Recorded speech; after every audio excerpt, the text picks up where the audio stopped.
দাদা বলছি আমি গাড়ির চাবিটা নিয়ে গেলাম, বুঝলি? আমার অফিসে লেট হয়ে গেছে, আজকে বেরিয়ে গেলাম। এই শোনো, চুপচাপ গাড়ির চাবিটা টেবিলে রাখো। কেন, কি হয়েছে? আমি যখন তোমাকে একবার বলেছি যে গাড়ির চাবিটা টেবিলে রাখো, তাহলে চুপচাপ রেখে দাও। আমার অফিসে লেট হয়ে যাচ্ছে, তাই জন্য চাবিটা নিলাম। এতে প্রবলেমের কি আছে? প্রবলেম? তুমি একবারও পারমিশন নিয়েছো চাবিটা নেওয়ার আগে? আপনি কে যে আপনার কাছ থেকে পারমিশন নিতে হবে? আর তাছাড়া আমি তো আমার দাদার থেকে পারমিশন নিয়েছি। আমি ওর গার্লফ্রেন্ড হই। আমাদের বাইরে একটা ইম্পর্টেন্ট কাজ আছে, তাই আমাদের গাড়িটা লাগবে। তাই ভালোভাবে বলছি, চুপচাপ রেখে দাও টেবিলে। এক্সকিউজ মি, আপনি ওর গার্লফ্রেন্ড, ওর বউ না, যেভাবে অধিকার ফলাচ্ছেন। আর দাদা তুই চুপ করে আছিস কেন? আরে ও কি এমন ভুল বলেছে? ও তো ঠিকই বলেছে। তুই যদি একদিন গাড়িটা না নিয়ে যাস তাহলে তোর কি এমন ক্ষতি হয়ে যাবে? গাড়ির চাবিটা টেবিলে রাখ, আমাদের বেরোতে হবে।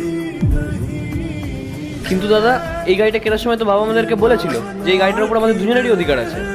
আর তুই আজকে আমাকে বাধা দিচ্ছিস? অন্যদিন যখন তুই তোর গার্লফ্রেন্ডকে নিয়ে ঘুরতে যাস তখন তো আমি তোকে বাধা দিই না। আর আজকে আমার অফিসে যেতে লেট হয়ে যাচ্ছে, তাই জন্য আমি গাড়িটা নিচ্ছি, আর তুই আমাকে বাধা দিচ্ছিস।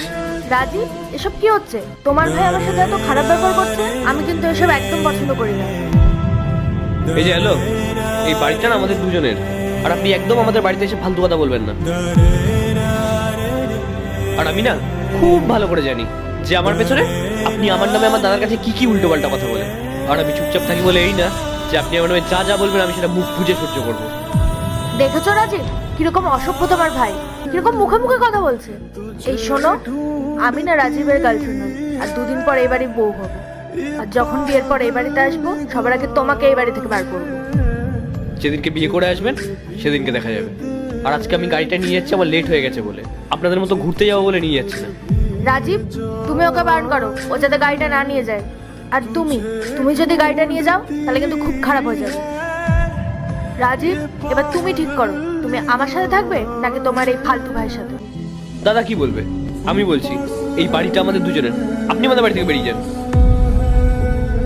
আর দাদা, তুই তো খুব ভালো করে জানিস যে তোর পেছনে ও কি কি করে বেড়ায়, তোর পেছনে অন্য ছেলেদের সঙ্গে অ্যাফেয়ার চালায়। এসব কি বলছো তুমি? রাজীব, বিশ্বাস করো, আমি আর কারোর সাথে কথা বলি না, ও মিথ্যা বলছে। আর তোমার কি মনে হয় তুমি যা খুশি বলবে আর রাজীব সেটা বিশ্বাস করবে? তুমি আমাদের সম্পর্কটা ভাঙতে চাইছো, তাই না? এই দেখুন, আমি আপনার সঙ্গে কোনো ফালতু তর্ক করতে চাই না।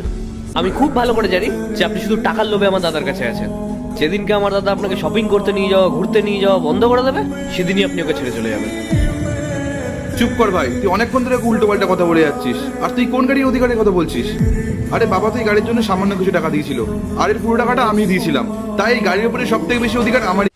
পার্ট 2 দেখতে সাবস্ক্রাইব করো ভেলকু 78M।